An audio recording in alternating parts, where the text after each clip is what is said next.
Hey, Barrett Edelstein here, your celeb expert and your Celeb Savant. Celeb Savant is a weekly entertainment show. We have long-form career retrospective type interviews with celebrities, singers, actors, and industry experts. I try to say goodbye and I choke. Try to walk away and I stumble. Though I try to hide it, it's clear.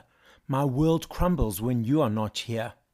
Those words are synonymous with one of the biggest songs of 1999, Macy Gray's I Try. Macy Gray, the renowned artist, actor, activist, and strong woman, is no stranger to saying what needs to be said and acting on her words. The musical bodies of work Gray has produced throughout her career are a testament to her exquisite vision and unyielding devotion to her craft. Her sleek, sultry, and mature take on R&B draws from decades' worth of history.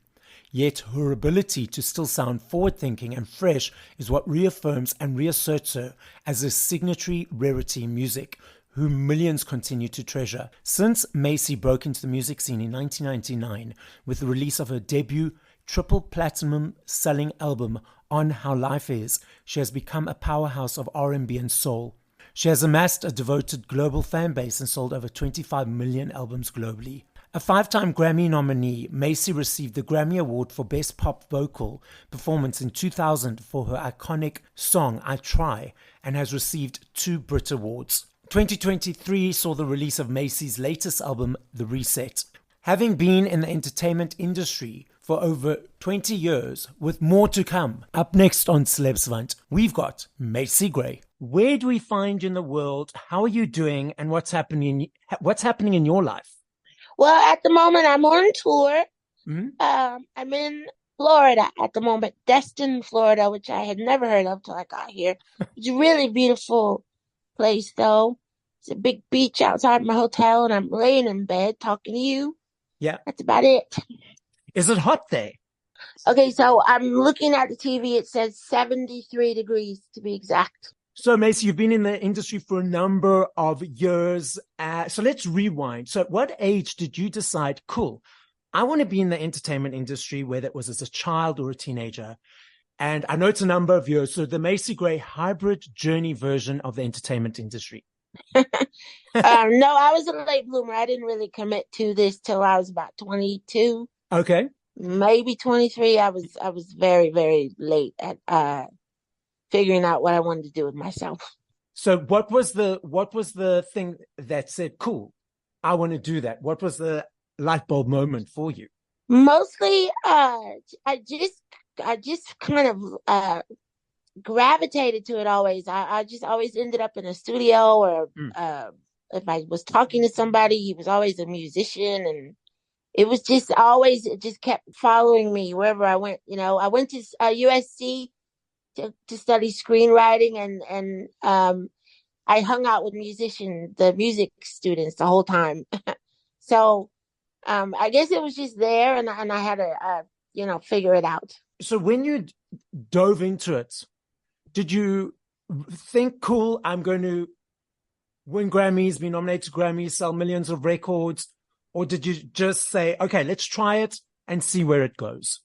No, I thought I was going to be like an underground artist. I thought I was going to be like one of those like Annie DeFranco yes. I thought I was going to make little records and some people would hear them, because I knew I wasn't a pop artist. I knew I wasn't, like, when I was coming up, Janet Jackson was very popular, and Mariah Carey, those were like your biggest stars, and Madonna, and I couldn't dance and sing, and I didn't really sound right on that kind of music, like straight up pop. So I thought I was going to be like some, just some like, maybe you'd catch me at a jazz club one day.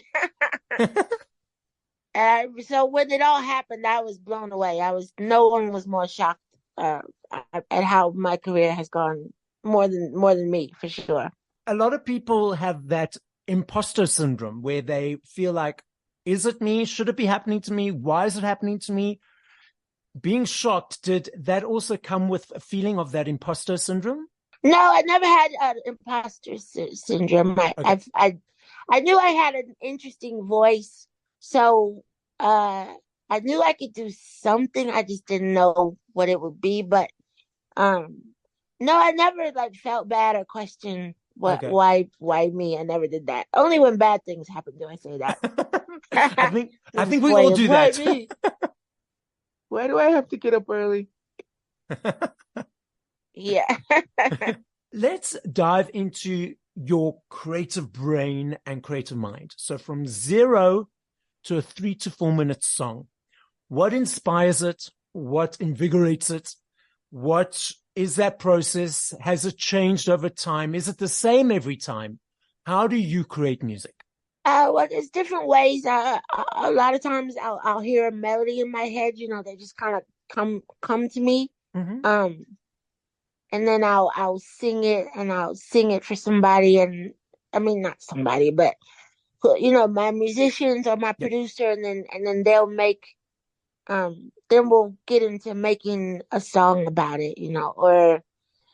But I would say lately, most everything I write is inspired by something that's already started. Like the whole reset was we were all plugged in and we were all just kind of freestyling, and they would just like improvise ideas, and I would write to those. So that the all of reset was me after the music was created.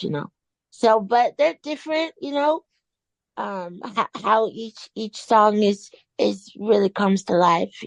But I think and a lot of times I'll get excited about something, and then the next day I think it's horrible. So it's all about the ones that stick. Like I think if you still remember it the next day, like if I hear an idea in my head and I wake up and it's still there, then I figure maybe I got something. If I forgot about it, then it's probably because it was forgettable. So the ones that are horrible, are those the forgettable ones, and then you just push them aside, or do you rework them to make them rememberable? Sometimes I'll have like there'll be something about the song and I really want to make it work, and then but I've learned you can't really force it. Like honestly, if it's not coming together, it's probably not. Mm. It's not gonna come together. Like if it's not working for you, then it's not gonna work for anybody else. Okay, I get it. So I've learned not to force stuff Okay, like I used to. and so let's dive into the new album, Reset. We've already mentioned it. Tell us a little bit more. Let's unpack it.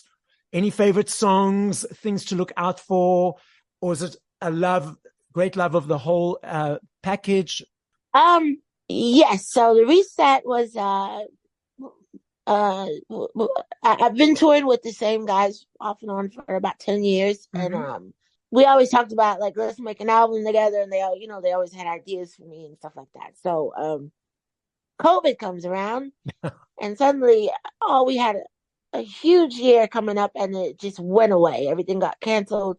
So I said, well, let's go in and make that album we were always talking about. On a whim. Like I didn't go in like, oh, I'm gonna go finish an album. It was just really like we didn't have much to do. And then, but on day one, it was something. I think everybody was really in their feelings, and everybody had so much to say, and everybody was really raw at that time. Because we all had to change, and we were all freaked out. So, and I think all that comes out in the album. So it was a really great time to make a record. I think as horrible as it was a good time if you were creative, if you were like a writer or a musician or artist or something. Absolutely.